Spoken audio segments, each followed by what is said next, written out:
আসসালামু আলাইকুম, কী অবস্থা সবার? তো এই যে এই কবুতরগুলো আমি সৌদি আরবে লালন পালন করি।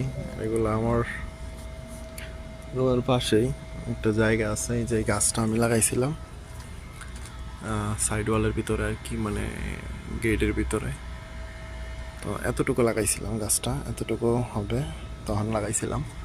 মাশাআল্লাহ এখন অনেক বড় হয়েছে, অনেক ছায়া দেয়, অনেকগুলা পাখি এসে বসে রাত্রেবেলা এখানে থাকে। তো পাশাপাশি আমি এই কবুতরগুলো রাখছি এখানে। তো আমার কবুতরগুলো দেখাইতেছি আপনাদের। এ হচ্ছে কবুতর, আর এ হচ্ছে তাদের বাচ্চা। এই ছোট ছোট বাচ্চারা এখানে আবার ডিম দিয়ে দিছে। তো এই হচ্ছে অবস্থা। আর এখানে একজোড়া আছে, তাদের ডিম নষ্ট হয়ে গেছে।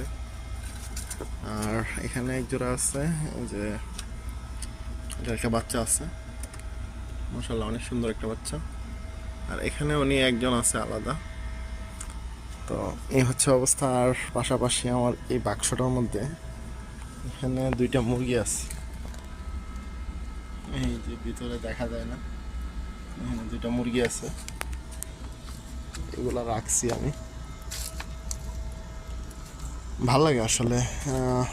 দেশে তো থাকতে পারি না, দেশে থাকলে হয়তো আমার দেশেও আমার কবুতর আছে বাড়িতে, দেশে থাকতে পারি না, দেশের জন্য অনেক মায়া হয়। প্লাস ডিউটি থেকে আসলে আসলে সময় কাটে না, এগুলারে দেখতে ভাল লাগে। যখন এগুলারে দেখি ডিউটি থেকে আইসা খাবার দেই, পানি দেই, তখন অনেক ভালো লাগে। তো আলহামদুলিল্লাহ তারা ডিম বাচ্চাও করে, খুবই ভালো কবুতরগুলা ডিম বাচ্চা করে আলহামদুলিল্লাহ। দোয়া করবেন সবাই। আসসালামু আলাইকুম।